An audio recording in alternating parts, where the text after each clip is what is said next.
नमस्कार दोस्तों, this is Pradeep Shrivastava. Welcome to my channel. देखिए, defence sector in India is growing leaps and bounds. There has been an outstanding growth. और मैं पिछले एक साल से इस चीज़ को एम्फेसाइज कर रहा हूँ कि जो डिफेंस सेक्टर है, जो एरोस्पेस सेक्टर है, इसमें काफ़ी सारी अपॉर्चुनिटीज़ हैं। इनफैक्ट जब चंद्रयान निकला था तब मैंने एक रॉकेट स्टॉक्स करके एक वीडियो भी पोस्ट की थी। बहुत लोगों को बहुत पसंद आई। आई एम श्योर उसको आप फॉलो करते होंगे। डिफेंस सेक्टर इतनी बड़ी अपॉर्चुनिटी है कि इसको मिस करना एक बहुत बड़ी गलती होगी जिनको भी इन्वेस्टमेंट करने की इच्छा है। चलिए देखते हैं क्या है।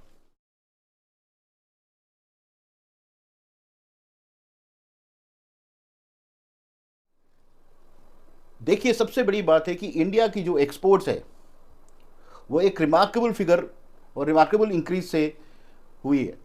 सन 2000 India's defense imports are shrinking year on year, all thanks to the emergence of the Indian defense industry.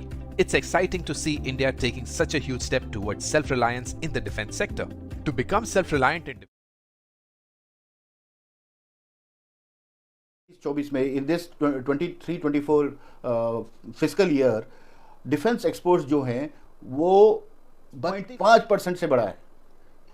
Defence sector का जो एक्सपोर्ट पॉइंट है वो 21,083 करोड़ हुआ है, जबकि साल यही फिगर 15,920 करोड़।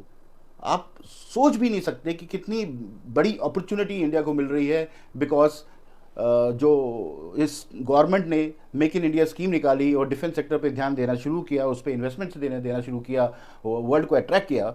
ये इस अपॉर्चुनिटी को हमें नहीं भूलना चाहिए।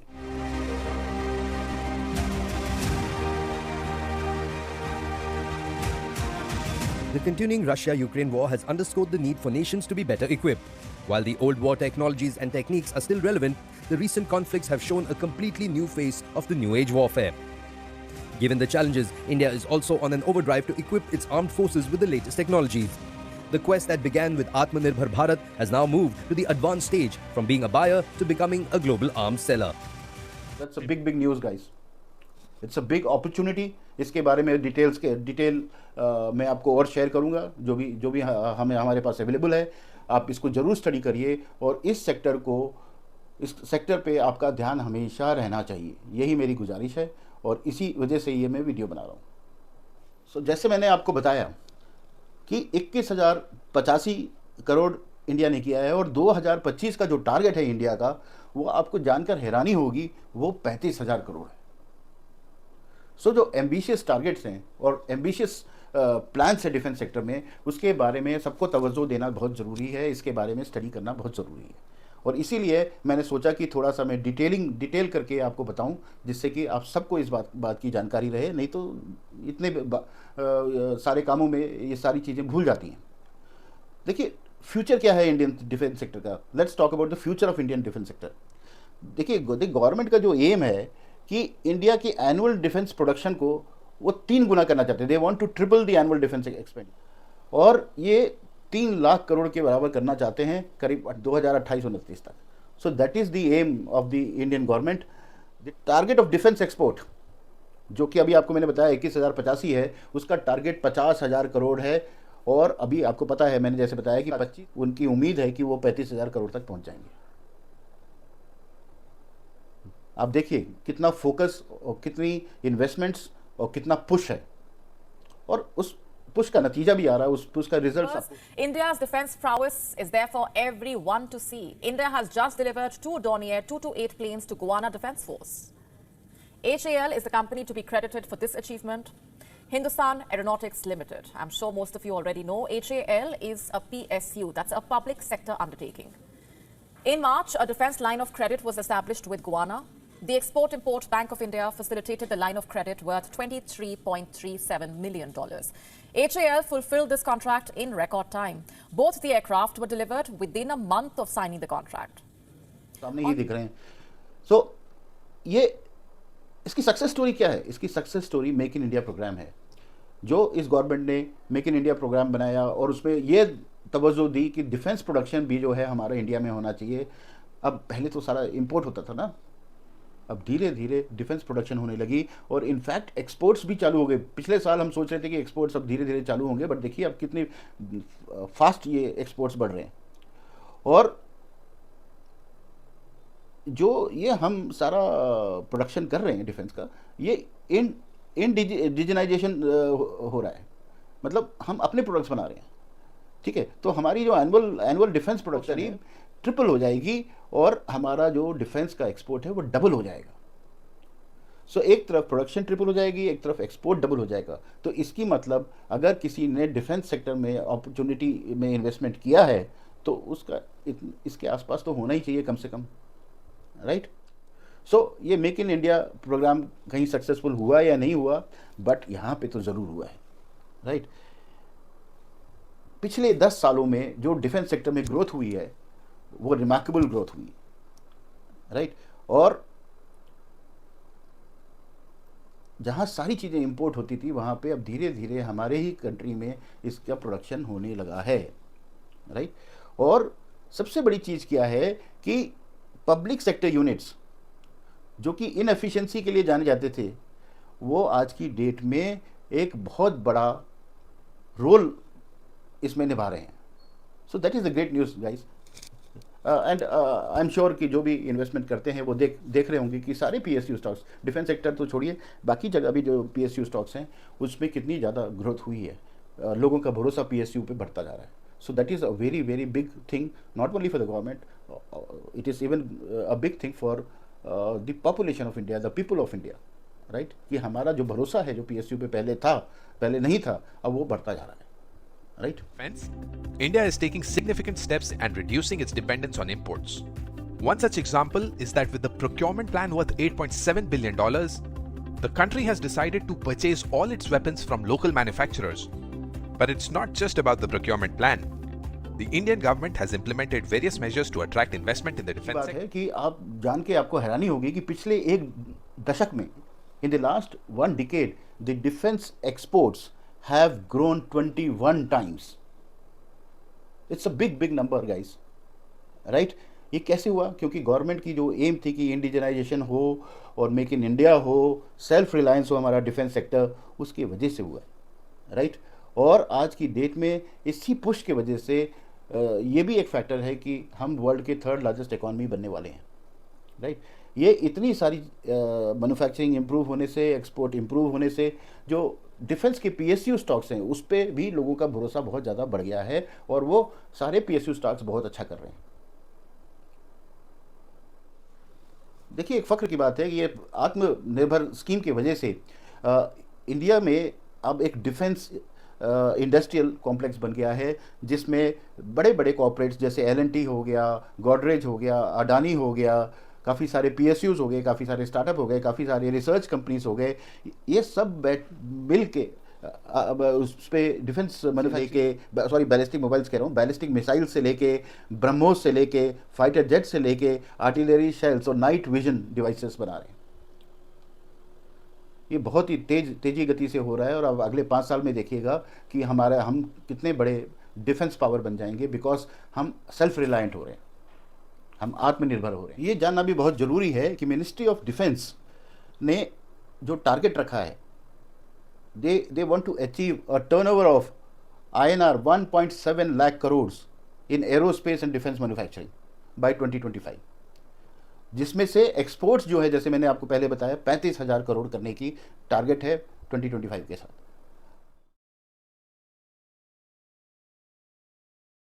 आपको जान के विश्वास नहीं होगा कि अप्रैल 2023 तक 606 industrial licenses have been issued to 369 companies operating in the defense sector.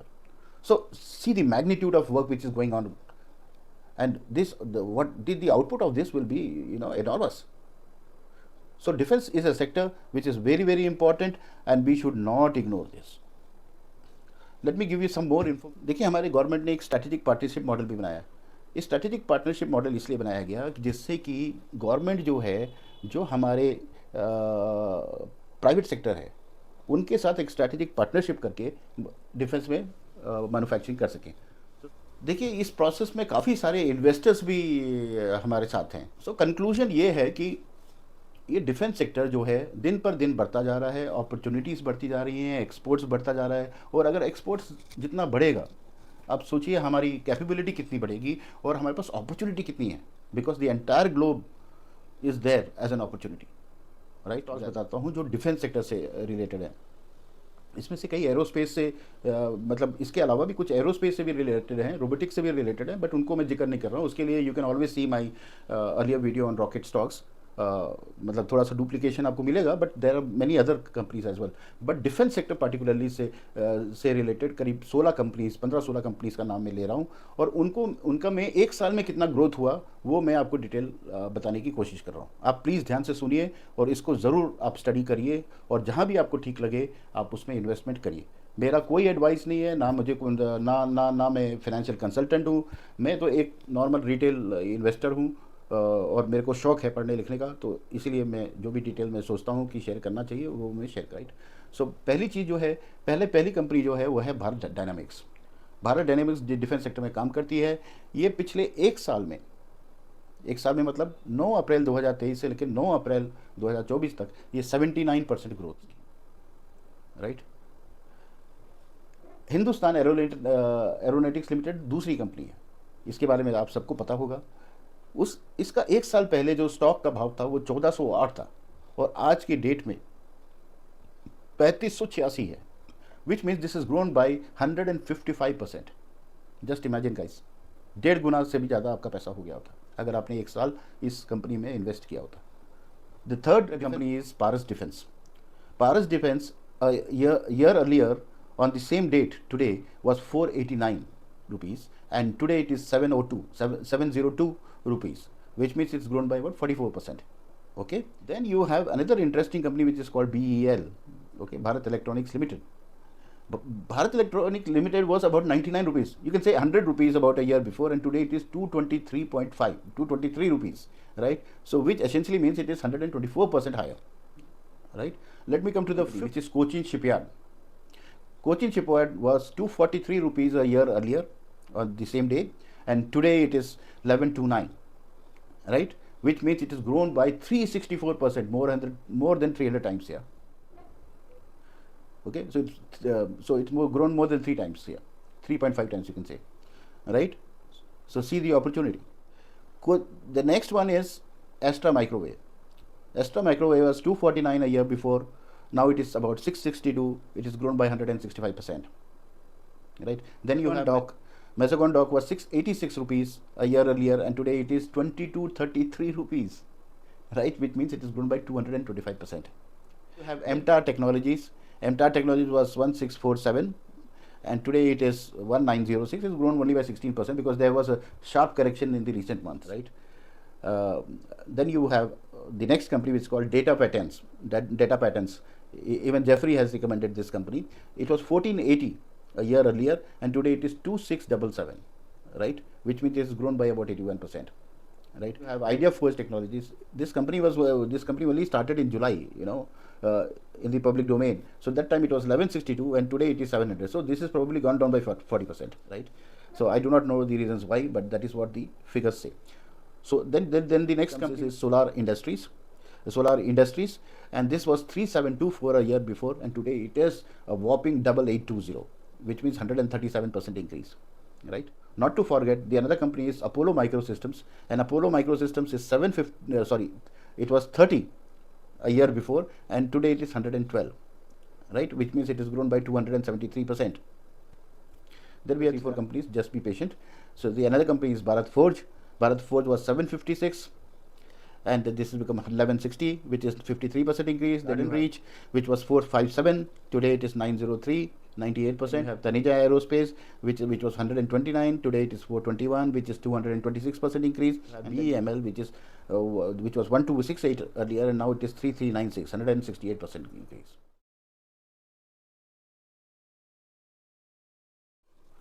So guys, these were 15 to 16 companies which are purely in the defense sector, and I've studied each and every graph, and this is what is the the kind of growth they have, and that is the kind of opportunity which is available with us, right? And I'm sure in the next year, this current fiscal year, which is 24-25, it's going to be even better. So stay invested, study this, use your own common sense, use your own study, research, consult a financial consultant if required. But my recommendation is only one small thing, that at least in 1 or 2 or 3, whatever is you think is correct, invest in the defense stock, leave it for at least 2-3 years, and see the kind of benefit it's going to give you. So guys, in nutshell, defense sector is a big opportunity. It is a big growth area. The government is focused, the PSUs are growing, the startups are growing, you know, the entire world is looking at us for imports. So in overall sense, this defense sector is a big opportunity. People should study that and work on it and probably try to make some benefit out of it. I'm sure you will like it, and you will like and subscribe and share with your friends. Thank you. Namaskar.